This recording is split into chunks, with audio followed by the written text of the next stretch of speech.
Hello students, welcome to Steno Buddies. The dictation will start in 5 seconds.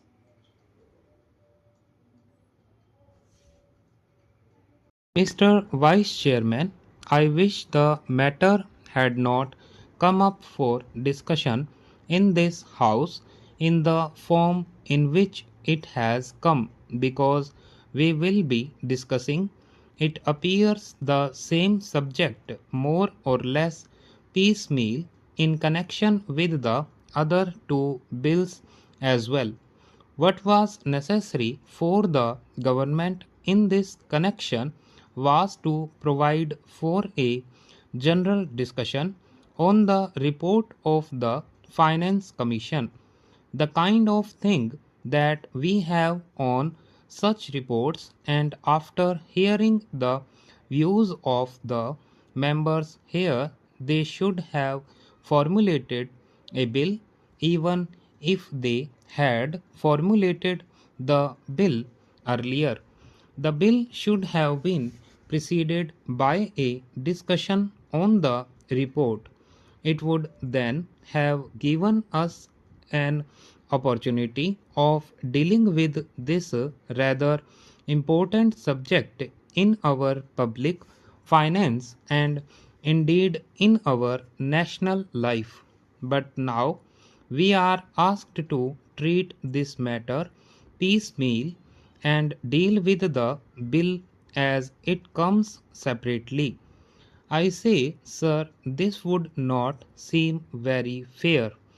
It is true that we have had two other reports of the Finance Commission and that we have had certain opportunities of discussing the issues raised by the Finance Commission on previous occasions, but that should not have precluded a thorough discussion of the third report, more especially after the experience of the 5-year plans and generally also after the experience of the states in the matter of public finance and as regards relations between the states and the center.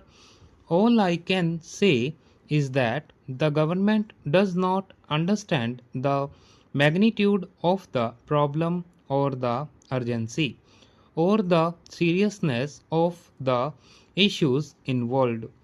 It is possibly because they think that all the state governments are under their control and that the state governments would toe the line. Whatever is laid down from here, suppose, sir, today a number of states had been outside the control of the same party which controls the central government. Problems would have become acute because conflicts between the state governments controlled by certain other parties and those controlled by the Congress party, which controls the central government, would have arisen sharply, calling for a thorough discussion and mutual consultation in a different way. Once they can get past whatever they like, and also once it is passed, the states will more or less accept without any protest the dispensation of the center. Now that the bill is before us, we have to speak on this subject rather on the general themes. Yet, I would like to make certain general observations in this connection because the basis of the bill is the report of the Third Finance Commission. This is a long standing issue facing the public finance of the country. Those who have studied economics will know well how this matter had come up even during the British time when we did not have either independence or any kind of autonomy in the states. Even in that setup, even at that time, the state governments functioning under the British felt that something should be done with regard to adjustment of finances, especially in regard to the relations between the center and the states. There had been a long standing controversy as to how the taxes, especially the income tax, should be divided between the center and the states. I do not deny the existence of the controversy, and this controversy is not easy to resolve. I entirely agree, but I should have thought that the Third Finance Commission should be tried to face the problems before it, not more or less in a routine manner, but in the context of the new things, not only as they are today, but as they are going to shape in the coming future.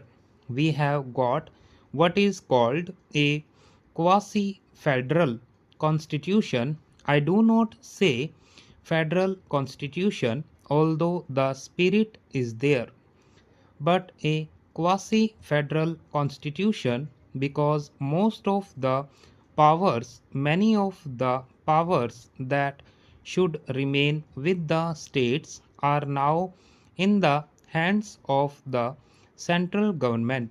Therefore, in that way, it is more unitary in character than federal.